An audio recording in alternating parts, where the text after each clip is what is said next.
Action में है तेजस्वी यादव। 19 अगस्त का बड़ा प्लान। नमस्कार, आप देख रहे हैं श्री पोस्ट लाइव। मैं हूं सृष्टि राज। बांकीपुर उपचुनाव के नतीजे आने के बाद तेजस्वी यादव एक्शन में आ गए हैं।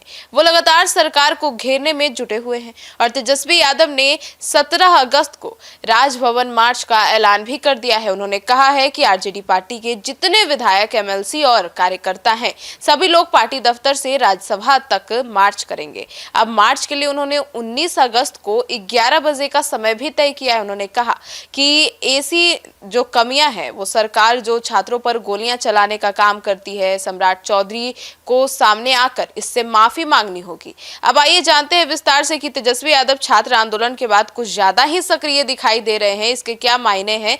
सर, क्या मायने हैं इसके? देखिए, स्टूडेंट्स के प्रदर्शन के बाद से देश भर की राजनीति में बवाल मचा हुआ है और राजनीति की दिशा बदली हुई दिखाई दे रही है। जंतर मंतर पर लाठीचार्ज हुआ, पैलेट गन से फायरिंग की गई। बिहार में छात्रों के आंदोलन में AK-47 के इस्तेमाल को लेकर लगातार तेजस्वी यादव सवाल उठा रहे हैं। अब आरजेडी नेता तेजस्वी यादव ने बिहार में इसी AK-47 के इस्तेमाल को लेकर राजभवन मार्च करने का ऐलान कर चुके हैं।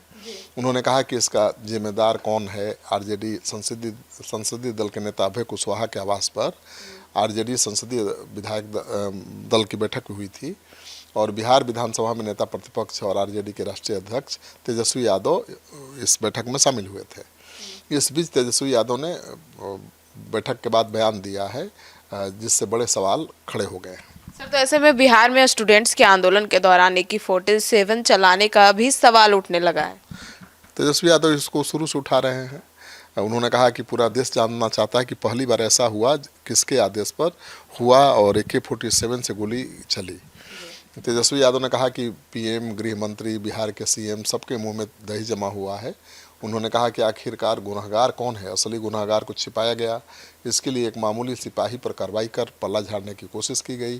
तेजस्वी यादव ने कहा कि CM सम्राट चौधरी थोड़ा सा समय निकालकर एक बार भी घायल छात्रों को अस्पताल में देखने नहीं पहुँचे और उन्होंने कहा कि बिहार को पुलिसिया स्टेट बनाने की जो कोशिश हो रही है वो उसे पूरा नहीं होने देंगे और उन्होंने कहा कि हम इसे किसी कीमत पर होने नहीं देंगे, बिहार को पुलिसिया स्टेट नहीं बनने देंगे। उन्होंने कहा कि सवाल ये खड़ा होता है कि अब तक SP पर कार्रवाई क्यों नहीं हुई।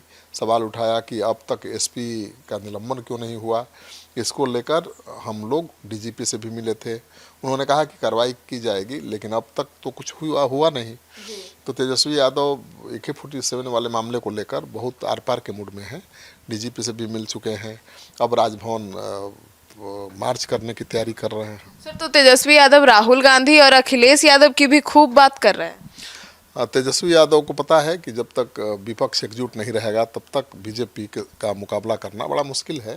तेजस्वी यादव ने कहा है कि अखिलेश यादव, राहुल गांधी को वो धन्यवाद देना चाहेंगे जिन्होंने इस मुद्दे को सदन में उठाया, छात्रों के आंदोलन को। इसको देखते हुए हम लोगों ने निर्णय लिया है कि आरजेडी पार्टी के जितने विधायक, MLC और कार्यकर्ता हैं, सभी लोग पार्टी दफ्तर से राजभवन तक मार्च करेंगे और मार्च के लिए उन्होंने 19 अगस्त का दिन तय किया है। 11 बजे मार्च शुरू होगा। उन्होंने कहा कि ऐसी निकम्मी सरकार जो छात्रों पर गोलियां चलाने का काम करती है, उसके खिलाफ आवाज़ उठाना ज़रूरी है। सम्राट चौधरी को तो उन्होंने कहा कि सामने आकर माफ़ी मांगनी चाहिए। दरअसल बांकीपुर चुनाव के दौरान तेजस्वी यादव के यूरोप यात्रा को लेकर कई सवाल उठ रहे थे। उनके ऊपर राजनीति को गंभीरता से नहीं लेने के आरोप लग रहे थे, पार्टी के अंदर से भी बाहर से भी। ऐसे में वो अपने एक्शन से इस परसेप्शन को ख़त्म करना चाहते हैं और एक लड़ाकू विपक्ष के नेता की छवि बनाना चाहते हैं, तो लगातार वो एक्शन में दिखाई दे रहे हैं। सर, तो ऐसे में अब देखना होगा कि आखिर विपक्ष करती क्या है आगे।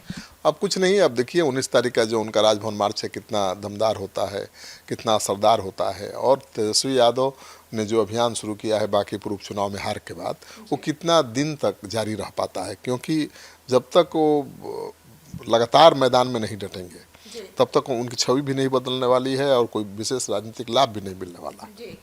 तो सुना आपने, तो अब देखते हैं कब तक तेजस्वी यादव टिक पाते हैं अपने इन मुद्दों के साथ। आपकी क्या राय है कमेंट सेक्शन में जरूर बताइएगा। धन्यवाद।